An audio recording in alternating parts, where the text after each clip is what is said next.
नमस्कार दोस्तों, स्वागत है आपका द ग्राउंड रिपोर्ट में। मैं हूं समीर आत्मज मिश्र।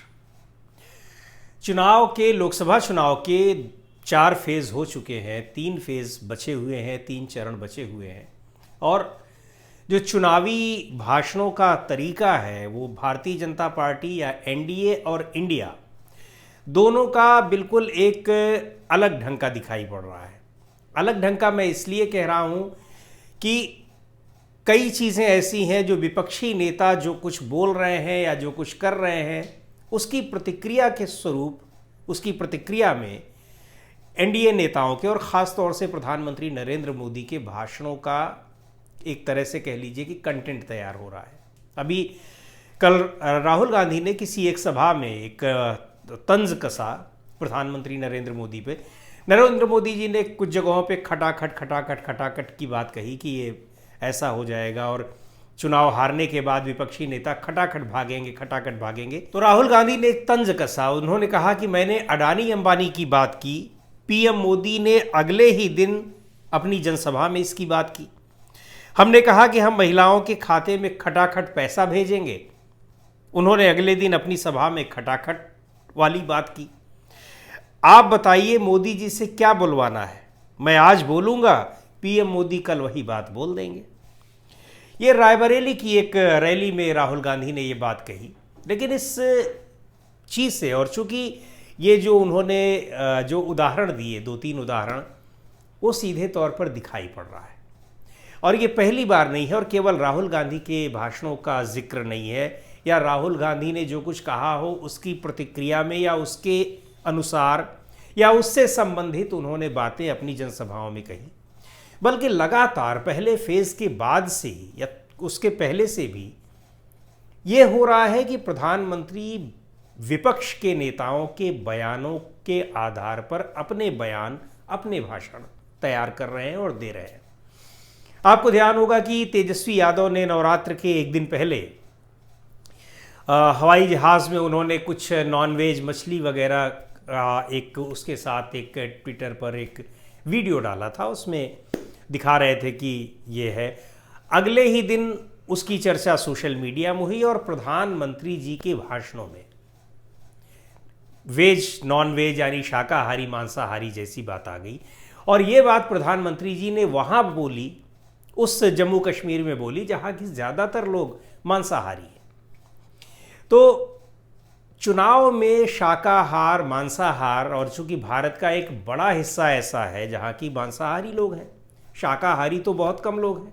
केवल शाकाहारी बहुत छोटे से इलाके में, कम इलाके में, और बहुत कम लोग। उन इलाकों में भी ऐसा नहीं है कि सारे लोग शाकाहारी हों, बहुत कम क्षेत्र है जो शाकाहारी लोगों का है। और हो या ना हो अलग चीज़ है, कौन क्या खाता है। लेकिन प्रधानमंत्री जी ने उसको जनसभा में और इस तरह से पेश किया जैसे कि मांसाहार करना कोई बहुत ख़राब बात है, कोई गैर कानूनी काम है या क्या है। खान पान अपने ढंग का होता है, सबका कोई कुछ भी खाए। लेकिन उसके बाद इस तरह की दूसरी घटनाएं हुई।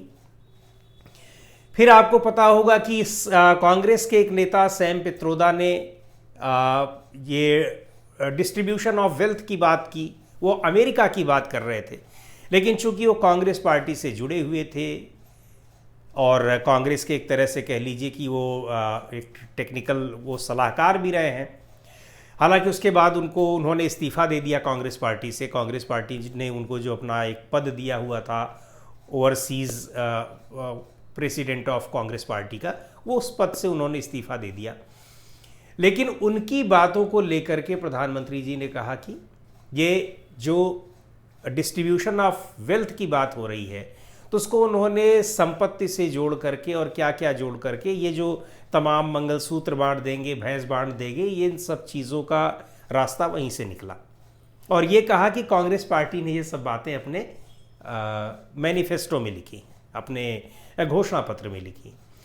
उसके बाद और भी कई चीज़ें आईं कि मुसलमानों को दे देंगे और मुसलमानों को बांट देंगे, हिंदू मुसलमान की उन्होंने अपने घोषणा पत्र में ये कहा है। बहुत सारी चीज़ें वहाँ से निकल करके आईं। और ये जो कुछ बातें राहुल गांधी बोल रहे हैं, ये चीज़ें भी उन्होंने अपने भाषणों में कही। तो कहने का मतलब ये है कि प्रधानमंत्री जी को क्या ज़रूरत पड़ रही है कि वो विपक्षी नेताओं के भाषणों का जिक्र अपने भाषणों में करें या विपक्षी नेताओं की कुछ हंसी मजाक की चीज़ों का भी जिक्र अपने भाषणों में गंभीरता के साथ करें। ये वो प्रधानमंत्री जी हैं जो पिछले 10 साल में जितने भी चुनाव इन्होंने लड़े हैं, इन्होंने ऐसी रणनीति बनाई है कि विपक्षी नेता इनके जाल में उलझ जाते थे और किसी न किसी रूप में वो फिर पूरा का पूरा चुनाव और चुनावी मुद्दा वहीं केंद्रित हो जाता था। कई बार ऐसा हुआ, कई चुनाव में ऐसा हुआ। लेकिन इस बार क्या, पहले भी ऐसे पिछले 2-3 चुनाव, कुछ विधानसभाओं के चुनाव हुए हैं जहां ये देखने में आया कि प्रधानमंत्री मोदी जी अपनी पिच पर लोगों को खेलने के लिए मजबूर करने की बजाय अब विपक्षी पार्टियों के बुने हुए जाल में उलझ करके और उसी के अनुसार प्रतिक्रिया दे रहे हैं। इसके पीछे वजह है, ऐसा नहीं है कि ये जानबूझकर वो कर रहे हैं, जानबूझ करके नहीं कर रहे हैं। दरअसल बात यह है कि अब 10 साल में भारतीय जनता पार्टी के पास, चूंकि लगातार पूर्ण बहुमत के साथ उन्होंने सरकार चलाया है और अब उनके पास लोगों को अब ये अपेक्षा है कि वो बताएं कि उन्होंने 10 साल में क्या काम किया है। तो 10 साल में अपनी उपलब्धियों को उस तरह से बताने के लिए उतनी उपलब्धियां उनके पास नहीं है, या शायद जिन उपलब्धियों को बताना चाहते हैं वो उपलब्धियां जनता तक पहुंच नहीं रही हैं, या वो इतनी बार पहुंच चुकी हैं कि जनता अब उनको सुनना नहीं चाह रही है। जनता सीधे सीधे जानना चाहती है कि रोजगार के फ्रंट पर क्या हुआ, महंगाई के फ्रंट पर क्या हुआ, विदेश नीति के फ्रंट पर क्या हुआ। इन सारी चीज़ों को, जिन चीज़ों को लेकर के 2014 के चुनाव से पहले प्रधानमंत्री बड़े बड़े भाषण दिया करते थे और उनके तमाम भाषणों की क्लिप्स आज भी चलती रहती हैं। तो अब इन चीज़ों पर लोग बात कर रहे हैं कि बहुत सारी चीज़ों के जो दाम बढ़े, या कितनी यहाँ पे इंडस्ट्रीज़ लगी, कितने लोगों को रोज़गार मिला, इन सब चीज़ों पर सवाल पूछे जा रहे हैं। और पिछले 3-4 साल में, अब इसमें कोविड का भी दौर आया जिसमें कुछ दिक्कतें हुई, 1-2 साल, लेकिन उसके बावजूद भर्तियां नहीं निकल रही हैं। रेलवे जैसी बड़ी जो नौकरी देने वाला विभाग हुआ करता है, वहाँ भर्तियां नहीं निकल रही हैं। भर्तियां निकल रही हैं तो उनके पेपर आउट हो जा रहे हैं, या फिर अगर नियुक्ति भी हो रही है तो कोर्ट में चला जा रहा है। अल्टीमेटली या तो नियुक्तियां निकल नहीं रही हैं, और निकल भी रही हैं, एग्ज़ाम भी हो रहे हैं, तो वो कोर्ट के चक्कर में चले जा रहे हैं और लोगों को नौकरियां मिल नहीं पा रही। बहुत सारी, ऐसा नहीं कि बिल्कुल नहीं मिली, लेकिन ज़्यादातर नौकरियों के साथ ऐसा हुआ है, चाहे वो राज्य स्तरीय नौकरियां रही हों, चाहे केंद्र के स्तर की नौकरियां रही हों।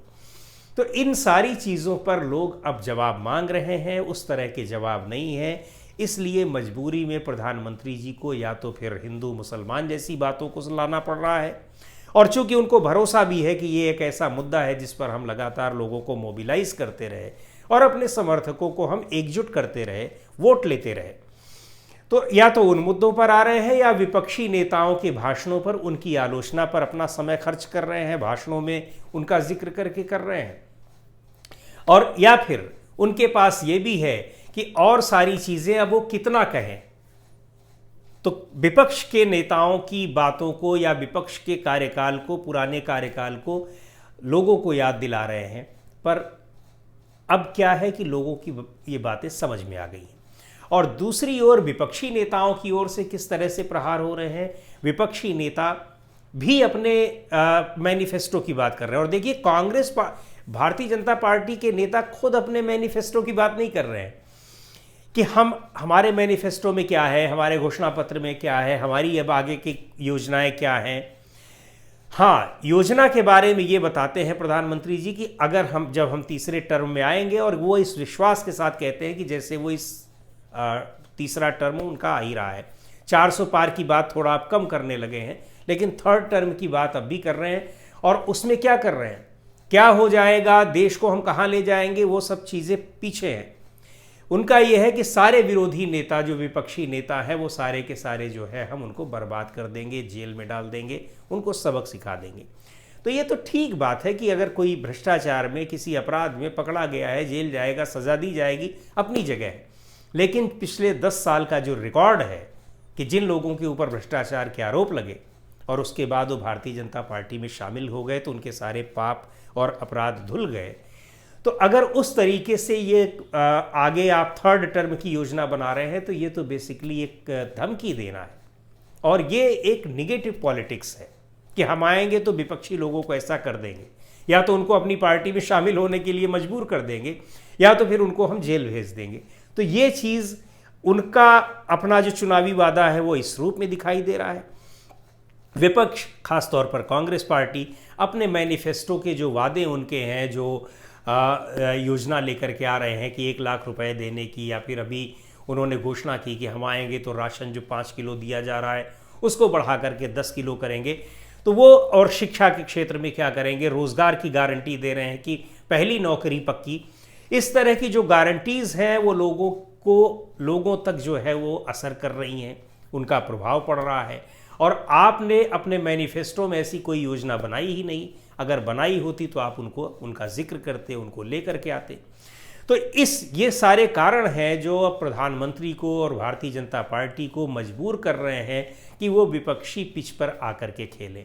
विपक्ष जैसा जाल बुन रहा है उसी जाल में फंस करके अब वो प्रतिक्रिया दे रहे हैं, भाषण दे रहे हैं। यानी ऐसा लग रहा है कि प्रधानमंत्री के भाषणों का जो कंटेंट है वो विपक्षी नेताओं के द्वारा तय हो रहा है और उसी के अनुसार वो अपने भाषण दे रहे हैं, अपनी बातें कह रहे हैं। तो आज के इस वीडियो में इतना ही। अगले वीडियो में फिर मिलेंगे एक नए विषय के साथ, एक नए मुद्दे के साथ। द ग्राउंड रिपोर्ट के यूट्यूब चैनल को आपने अब तक सब्सक्राइब न किया हो तो ज़रूर कर लें। हमारे वीडियोस को लाइक करें, शेयर करें और अपने सुझाव भी हमें ज़रूर भेजें।